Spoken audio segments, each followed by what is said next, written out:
La vorrebbe quella di Zaia? No. Ma certo che no.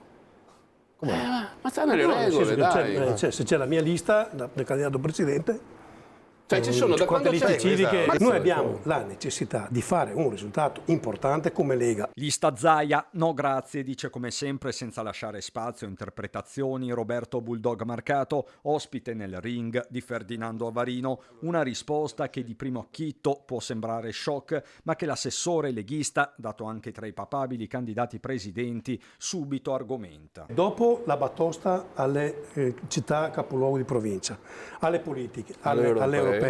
Cioè se noi canniamo anche questo appuntamento dove abbiamo sempre fatto grandi risultati, cioè, ragazzi, adesso ce la possiamo permettere, quindi anche sulla lista Zaia bisogna ragionare e capire se questa può essere ad adiuvandum, a supporto della lista Lega, è un tema.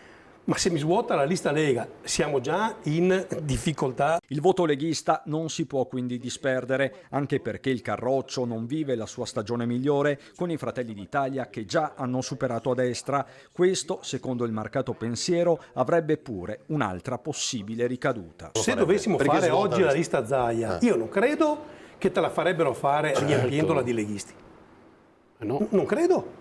Massimizzare i voti per il partito o per la coalizione, questo è il dilemma che divide in primis i leghisti. Mario Conte, anche lui un papabile per il post Zaia, è di tutt'altro avviso. È una lista che quando è stata utilizzata ha dimezzato anche i voti del centro-sinistra, perché laddove c'era la lista Zaia in campo il PD si è visto anche dimezzare i propri voti e quindi penso che in una logica di un centrodestra che vuole presentarsi nel modo più forte possibile, avere anche un contenitore civico che porta il nome del presidente Zaia, simbolo di buon governo, possa essere solo che un'opportunità di crescita.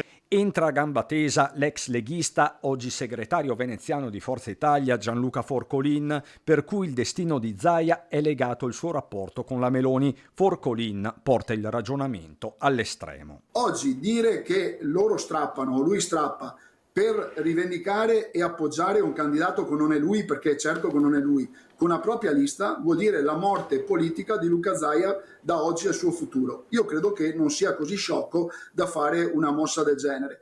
Dal canto suo, Zaia tiene il punto in vista del tavolo tra leader. Funziona che ci sarà un candidato presidente, il quale poi accetterà l'aiuto delle singole liste. Quindi per me non è una questione di crociata, vedremo cosa accadrà.